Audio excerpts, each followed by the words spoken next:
Hello friends, आज आनुवंशिकी वाला चैप्टर करेंगे हम लोग। सेकंड चैप्टर कंप्लीट कर चुके हैं। तो आज हम पढ़ते हैं आनुवंशिकी का मोस्ट इम्पोर्टेंट चैप्टर है साइंस में। ये आपके हर सब्जेक्ट में आता है। फर्स्ट क्वेश्चन है जिसका, आनुवंशिकी की यूनिट जीन को मतलब किससे संबोधित करते हैं, क्या कहते हैं उसको? क्रोमोसोम्स में यह गुणसूत्र कहा जाता है। आनुवंशिकी की यूनिट क्या होती है? गुणसूत्र। अब आगे चलते हैं। किसी शिशु की वंशागत जीनों को कुल संख्या क्या होती है? माता पिता में जितनी संख्या होती है उसके समान ही होती है। ये पूछा जा सकता है शिशु में कितनी क्या संख्या आधी आती है माता पिता की या पूरी होती है। तो इसके बिल्कुल जैसे माता पिता की संख्या होती है गुणसूत्रों की 46, वैसे ही शिशु में भी 46 आएगी।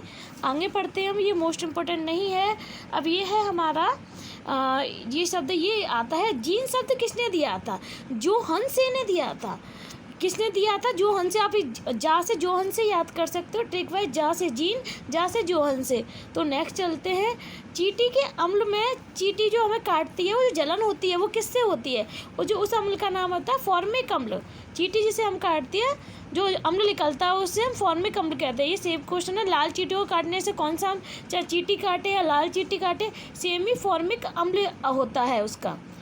और ये आनुवंशिकी के लिए जो नियम किसने प्रस्तुत किए थे सबको पता है, मेंडल ने किए थे। और किस पौधे पे किए थे? मटर पर किए थे।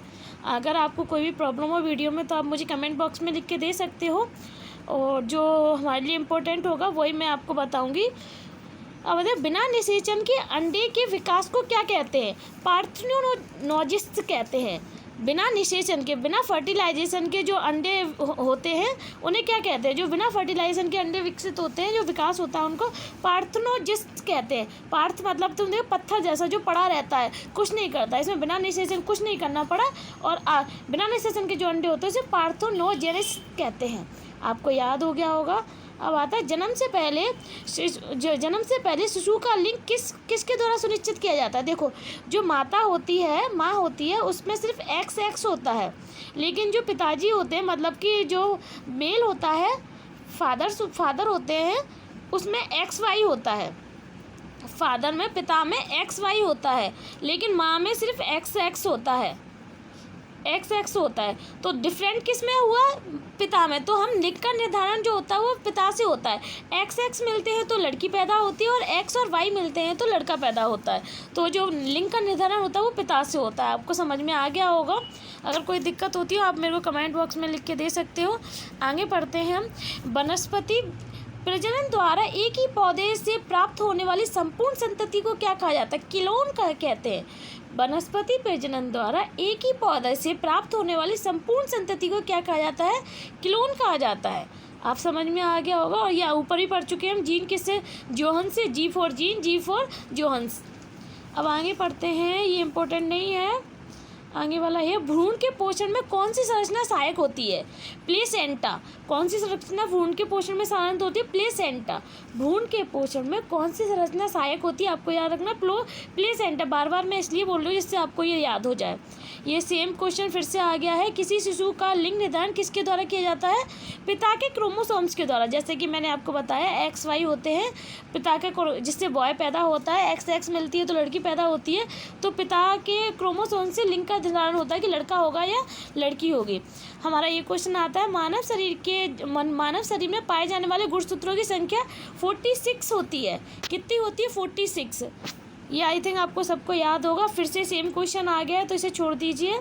अब आता है, सूत्रकणिका माइटोकॉन्ड्रिया किसका केंद्र होता है? कोशिका श्वसन का। जैसे कि आपको मैंने बताया था माइटोकॉन्ड्रिया पावर हाउस है, ऊर्जा का शक्ति का स्रोत है। तो कोशिकीय श्वसन का होता है। श्वसन करने से हमें ऊर्जा उत्पन्न होती है, और ऊर्जा के लिए हमें ऑक्सीजन की आवश्यकता होती है। ये माइटोकॉन्ड्रिया में ही बनती है। ऊर्जा हाउस कहा जाता है माइटोकॉन्ड्रिया को। ऐसे आप याद कर सकते हो। अब आता है, अनुवांशिक जो सूचनाएं होती हैं वो एक संतति से दूसरी संतति में किसके द्वारा भेजी जाती है? DNA के द्वारा भेजी जाती है। माता पिता से जो बच्चों में जाती है, बच्चों से उनके बच्चों में जाती है, किसके द्वारा जाती है? DNA ट्रांसफ़र होता है। अब मैं ये इम्पोर्टेंट नहीं, मानव अन्य जीवन गुणसूत्रों द्वारा होता है, इनका कुछ नहीं हो सकता। हाँ, ये इम्पोर्टेंट है। कुछ वायरस एक सेकेंड, कुछ वायरसों में आरएनए होता है परंतु डीएनए नहीं होता, जिससे क्या पता चलता है? कुछ वायरसों में आरएनए तो होता है परंतु डीएनए नहीं होता। इससे ये पता चलता है कि आरएनए आनुवांशिक जानकारी वायरस के संप्रेषण से करता है। जैसे आपने बोला, मैंने बताया आपको, माता पिता से बच्चों में डीएनए के द्वारा जाता है, लेकिन जिसमें आरएनए होता है लेकिन डीएनए नहीं होता उसके द्वारा, तो वो आरएनए द्वारा आनुवांशिकी जाएगी एक से दूसरे में, वो वायरस में पाया जाता है। आरएनए कहाँ पाया जाता है? वायरस में पाया जाता है। आगे चलते हैं हम। हाँ, पुष्पों का कौन सा भाग परागकण पैदा करता है? मतलब परागकण एक भाग से दूसरे भाग में जाते हैं, फिर मतलब दूसरा पुष्प निकलता है, उसके बीच का मक्खियों द्वारा, परजीवियों द्वारा इधर उधर जाते हैं। किसके द्वारा? कौन सा भाग जाता है? वो परागकोश जाता है। कौन सा भाग जाता है? परागकोश। ये इम्पोर्टेंट नहीं है, अभी आता है। मक्का में परागकण कैसे होता है? हवा के द्वारा। जो मक्का होती है उसके बीज उड़ जाते हैं हवा के द्वारा, एक से दूसरे में चले जाते हैं, दूसरे पौधे वहाँ परागकण हो जाता है, नया बीज उत्पन्न हो जाता है। अब आता है हमारे कीटों द्वारा परागित फूलों का परागकण कैसे होता है? रफ एंड चिपचिपा सा पदार्थ होता है, वो उनके जो पैरों में या उसमें उनकी स्किन पे, पंखों में चिपक जाता है, फिर दूसरे पुष्प पे जाके बैठते हैं तो वो उस पर जाके छूट जाता है, उससे इसके द्वारा परागकण होता है। आपको समझ में आ गया होगा। रफ एंड जो चिपचिपा सा जो उनके में एक वो होता है, उससे चिपक जाते हैं या फिर दूसरे फ्लावर में जाते हैं तो वहाँ जाके ये हो जाता है। अब आगे पढ़ते हैं हम। वर्तमान आनुवांशिकी विज्ञान का जनक कहा जाता है, सबको पता है, ग्रेगर और जॉन मेल्टन। वर्तमान में आनुवांशिकी विज्ञान का जनक किसे कहा जाता है? गैगर जॉन मेल्टन को। गैगर जॉन, आप मेल्टन याद करोगे, मैंने ऊपर ही बता रखा था, उन्होंने मटर पर वो किया था एक्सपेरिमेंट। अनुवांशिक, वर्तमान और अनुवांशिकी के जनक दोनों ही ये गैर जॉन मेंटल थे, याद रखना, अगर पूरा नाम आ जाता तो। अब वर्तमान अनुवांशिकी जो गैगर जॉन मेंटल थे, इसके G.J. मेंडल थे अनुवांशिकी के। ये इम्पोर्टेंट नहीं है इतना। यही अनुवांशिकी जो उन्होंने वो किया था, वो परीक्षण किया था, वो किस पौधे पे किया था? मटर पर किया था। हाँ, मेंडल के अनुवांशिकी का सिद्धांत किस पर आधारित है? लैंगिक जनन पर आधारित है। किस पर आधारित है? लैंगिक जनन पर। ये जीवों के, एक सेकेंड, जीवों के अनुवांशिक लक्षण संतान में ले जाते हैं। कौन ले जाते हैं? डीएनए, और डीएनए क्रोमोसोम्स द्वारा होता है। डीएनए किसके द्वारा जाता है? क्रोमोसोम्स के द्वारा। तो हम आगे पढ़ते हैं। हमारे शरीर में, एक सेकेंड, हमारे शरीर में अनुवांशिकी इकाई क्या होती है? जीन होती है। हमारे शरीर में अनुवांशिकी की इकाई क्या होती है? जीन होती है। ये इतना इम्पोर्टेंट नहीं है।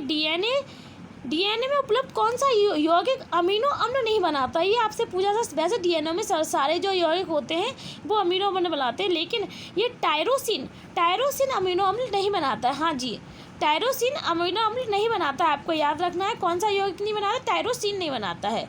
आपको आई थिंक समझ में, 2 बार आप मेरी वीडियो देख लोगे आपको याद हो जाएगा। अब याद करते हैं ये निषेचन के बाद पुष्प में होने वाले परिवर्तन। फलवृत्ति किस में चेंज होती है निषेचन के बाद?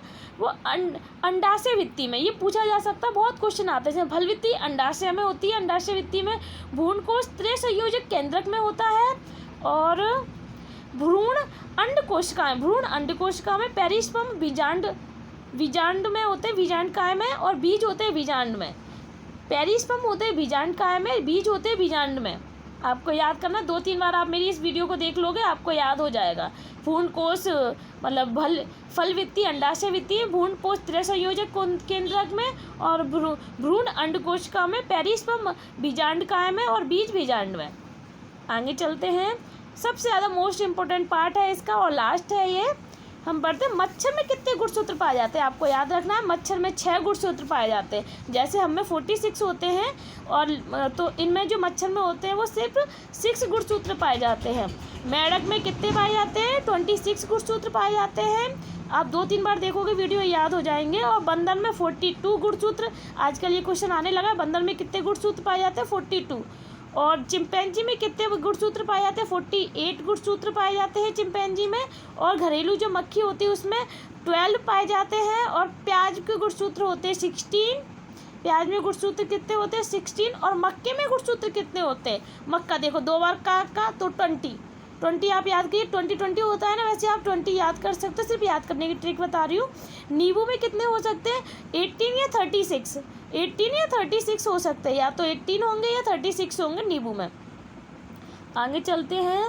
बिल्ली में गुणसूत्र कितने होते हैं? 38 होते हैं बिल्ली में, हमसे कम होते हैं, और कुत्ते में हमसे ज़्यादा होते हैं गुणसूत्र। 78 कुत्ते में गुणसूत्र होते हैं, और घोड़े में 64 गुणसूत्र होते हैं। घोड़े में हमसे भी ज़्यादा होते हैं 64। और कबूतर कितना छोटा सा लगता है देखिए, और इसमें 80 गुणसूत्र पाए जाते हैं। कितने गुणसूत्र पाए जाते हैं? 80। अब हमारा आलू है जो सब्जियों का राजा कहा जाता है, उसमें 48 गुणसूत्र पाए जाते हैं। टमाटर भी, आलू के साथ आलू टमाटर की सब्जी बनाते हो तो सेम हो गया, इसलिए दोनों का सेम आप याद कर सकते हो। 48 गुणसूत्र होते हैं। सेम, देखो सेम शब्द से सेम जो होती है, सेम की फली होती है सेम, तो 2 दोनों चीज़ें सेम हो रही हैं, इससे आप याद कर सकते हो सेम।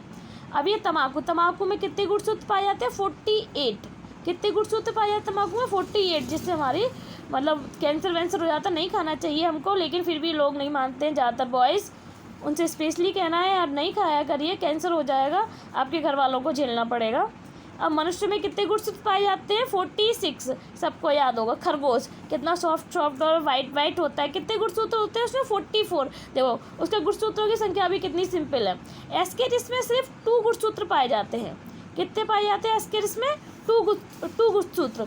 अब आती है नर मधुमक्खी में 16 होते हैं, और गेहूं में 42 गुणसूत्र पाए जाते हैं। कितने? 42। आपको मैं इसे करा रही हूँ, आपको 2 बार ये वीडियो देखनी है, आपको रट जाएंगे। देखिए नर मधुमक्खी में जो पाए जाते हैं 16 पाए जाते हैं, लेकिन मादा में देखो, मादा इंटेलिजेंट होती हैं, आप मानते होंगे लड़कियाँ लड़कों से ज़्यादा इंटेलिजेंट होती हैं, तो उनमें गुणसूत्र की भी संख्या ज़्यादा होती है। देखिए इसमें नर में 16 है, और लेडीज़ में मादा में 32 है। जस्ट अ जोक, आप माइंड मत करिएगा। और गेहूं में 42 होती है, गेहूं में गुणसूत्रों की संख्या 42 होती है, और मटर में 14 होती है, 14 होती है ओनली। सबसे ज़्यादा गुणसूत्रों की संख्या पूछी जाती है, सबसे ज़्यादा गुणसूत्रों की संख्या किसमें पाई जाती है? सबसे ज़्यादा गुणसूत्रों की संख्या पाई जाती है टेरिडोफाइटा में, 1300 से लेकर 1600 तक। ये चैप्टर फिनिश होता है। सबसे ज़्यादा गुणसूत्रों की संख्या किसमें पाई जाती है? टेरिडोफाइटा में। आपको आई थिंक सो याद हो गया होगा। अगर आप न्यू है चैनल पे तो सब्सक्राइब कर सकते हैं। अगर आपको मेरी वीडियो पसंद आई हो तो आप लाइक कर दीजिए। अगर आप लाइक एंड शेयर करोगे तो आगे भी मैं आपके लिए इसी तरीके की वीडियो लेके आऊँगी, जिससे आपकी पूरी साइंस में इंपॉर्टेंट क्वेश्चन सारे कंप्लीट कराऊँगी। Thank you so much video देखने के लिए। और आप जो भी आपके वो हैं, आप उन्हें फ्रेंड्स वगैरह उन्हें आप शेयर कर सकते हो। Thank you.